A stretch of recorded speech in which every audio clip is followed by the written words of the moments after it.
مسلم شریف کی حدیث ہے، نبی رحمت صلی اللہ علیہ وسلم نے سیدنا فاروق اعظم رضی اللہ تعالی عنہ سے کہا، اے عمر، ایک شخص ہے، اس کا نام اویس ہے اور وہ قرنی ہے، اس کے کمر پر اس کی برس کا ایک داغ ہے، پہلے بڑا تھا، اب وہ تقریباً کم ہوتے ہوتے 1 درہم جتنا رہ گیا ہے، اب وہ موجود ہے، یعنی میرے وقت میں وہ موجود ہے، لیکن میرے پاس نہیں آیا، میری زیارت نہیں کی، مجھ سے بیعت نہیں ہوا، صرف اس وجہ سے اس کی ایک بوڑھی ماں ہے اور وہ دن رات اس کی خدمت میں لگا رہتا ہے، اور اس کی ماں کی خدمت کرنے والا اس کے سوا کوئی نہیں ہے، تو اس نے ماں کی خدمت کی وجہ سے صحابیت کا رتبہ چھوڑ دیا ہے۔ اگر میرے پاس آتا، میری زیارت کرتا، چونکہ وہ صاحب ایمان ہے، مجھ سے ملاقات کرتا، صحابیت کا رتبہ پاتا، لیکن بوڑھی ماں کی وجہ سے اس نے صحابیت کا رتبہ چھوڑ دیا۔ عمر، لیکن اللہ نے صحابیت کے رتبے کو بھی کھونے کے باوجود اس ایک بوڑھی ماں کی خدمت کی وجہ سے اللہ نے اسے وہ کچھ دیا ہے کہ وہ اپنے منہ سے کچھ بھی نکال دے، عرش والا اسے فوراً پورا کر دیتا ہے۔ عمر کو بتایا کیوں؟ عمر، اگر تیری اس سے ملاقات ہو تو اپنے لیے دعا ضرور کروانا کہ اللہ اس کی دعا کو رد نہیں کرتا۔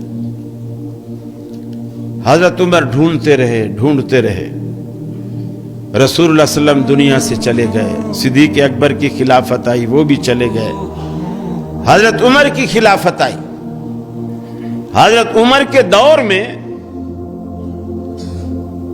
کسی نے آ کر بتایا کہ امیر المومنین، جس شخص کی آپ کو تلاش تھی، میں اسے مل کر آ رہا ہوں، مینا میں ٹھہرا ہوا ہے، حج کرنے آیا ہوا ہے، ایک خیمے میں ہے، اگر آپ کہیں تو میں اس کو بلا لاؤں۔ انہوں نے کہا نہیں، جس بندے کی اللہ کے ہاں اتنی او بھگت ہے کہ اس کی بات اللہ ٹالتا نہیں ہے، ہم اس کو اپنی دربار میں نہیں بلائیں گے، اس کے احترام میں خود اس کے پاس جائیں گے۔ حضرت عمر فاروق نے اس بندے سے کہا، مجھے لے چلو۔ خیمے میں گئے، ایک شخص ہانڈی چولہے کے اوپر رکھ کر پکا رہا تھا، باقی کچھ دور بیٹھے ہوئے تھے۔ آپ نے پوچھا، ایوکم اویس، ارے تم میں اویس کون ہے؟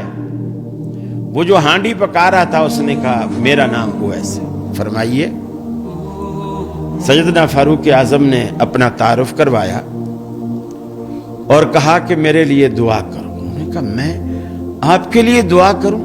آپ صحابی رسول، خلیفۃ المسلمین، امیر المومنین، میں آپ کے لیے میں دعا کروں؟